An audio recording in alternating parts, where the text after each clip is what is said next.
So hello বিয়স, আসসালামু আলাইকুম। আশা করি সবাই ভালো আছেন। আমি আলহামদুলিল্লাহ অনেক ভালো আছি। তো আপনাদের জন্য নতুন একটা ব্লগ নিয়ে আসলাম আবার। তো ঈদের পর ফিরে আছি, ভাবতেছি কোথাও ঘোরাঘাড়া করব। তো আপনাদের জন্য আমার নতুন ব্লগটা ঢাকা রমনা পার্ক নিয়ে। তো অনেকদিন ভাবছিলাম এই জায়গাটায় যাব কিন্তু যাওয়া হয়নি। তো আজকে চলেই গেলাম সেখানে। আশেপাশের ভিউটা অনেক সুন্দর ছিল, জাস্ট আপনাদের দেখানোর জন্য ভিডিওটা করা।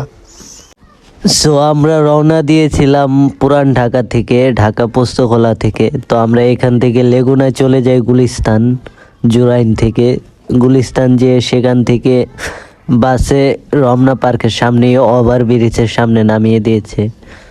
তো আমরা নেমে সোজা রমনা পার্কে প্রবেশ করলাম। প্রবেশ একদম ফ্রি, প্রবেশ করতে কোনো টাকা লাগে না।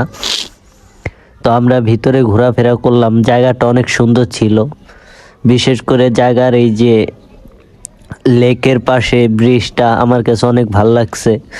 তো আপনারা আসবেন, আইসা ঘুরে ঘুরে জায়গাটা দেখবেন। বিশেষ করে যারা ঢাকায় আছেন একবার হলো এখানে আসছেন, আর যারা আসেন নাই আসবেন, আইসা একদিন ঘুরে ঘুরে দেখবেন জায়গা।